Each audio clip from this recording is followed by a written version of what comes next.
Walk us through sort of your reaction to all of this.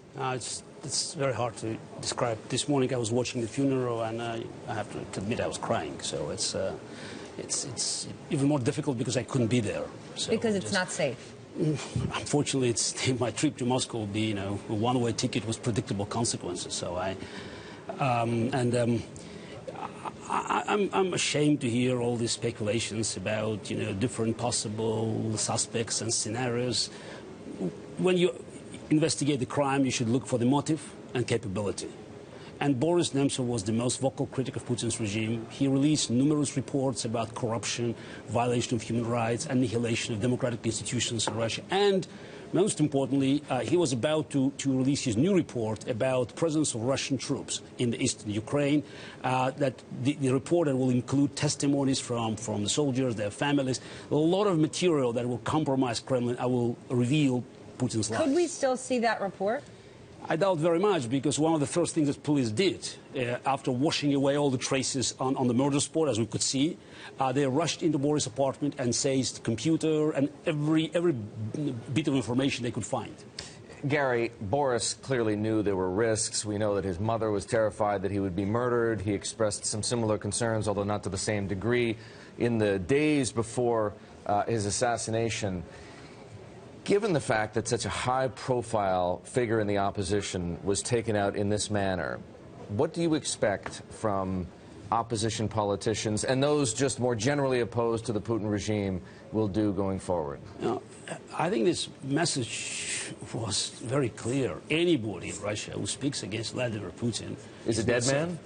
It's not safe, let's start, and could be even a dead man. It's no longer about, days, months, years in prison. You could simply eliminate it in front of the Kremlin in such a brutal and ritual manner as it happened with Boris. Then if he has just made it known to the world that Vladimir Putin is the ultimate gangster, what should world leaders from the Western world think of this? Look, we just saw John Major speaking about freedom and about Boris and his contribution to liberty.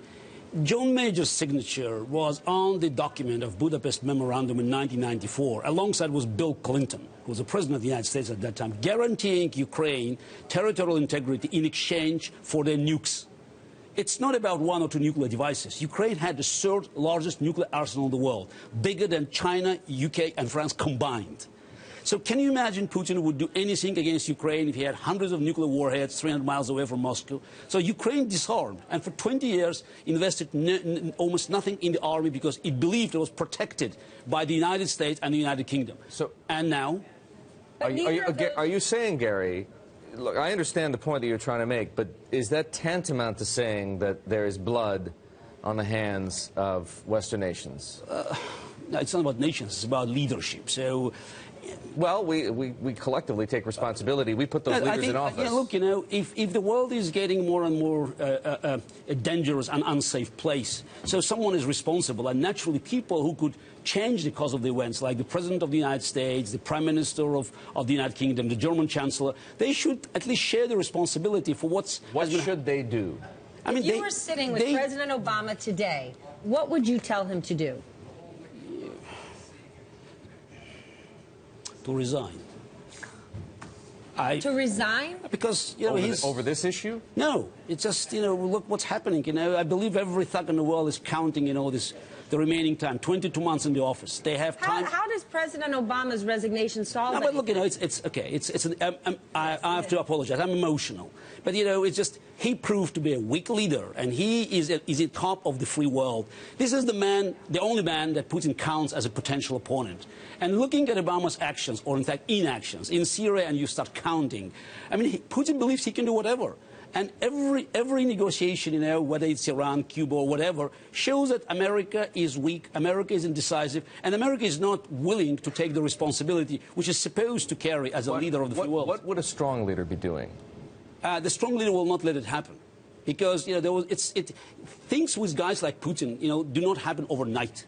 It takes time. Hitler was not an existential threat in 1935 or 1936. It took time for him to recognize that he could do this and that and that. Putin had many milestones in his rise to the current moment.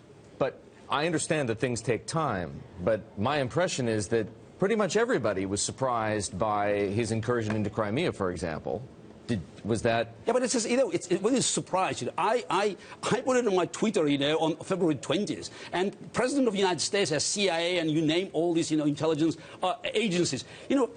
The very fact that they were surprised after, looking at so let's say they weren't surprised, that they should have. That's even worse, because they led Putin to destroy the very foundation of European security that was based on the territorial integrity. Since 1945, okay. Europeans' borders have not changed. All right, well, all of this toothpaste is now out of the tube. A leader has been murdered. What can be done today? I think it's unfortunately, whatever you do, it will not bring Boris back. And it's to protect his memory. I think, the Western leaders must guarantee that Ukraine will be protected, because I believe Putin will move forward. And Ukraine needs weapons. Ukraine needs political support. And also, you have to show strength, a real red line. A red line that will be drawn by America and by Europe in front of Putin and all other thugs that are counting our mistakes and weaknesses. They have effectively drawn a red line, and that's the red line around NATO's borders. Look, how do you know? This is it's. Well, we haven't seen it tested. Exactly. But if Putin succeeds in Ukraine, and I believe he will move forward, he will not be satisfied with what he carved from Ukraine right now.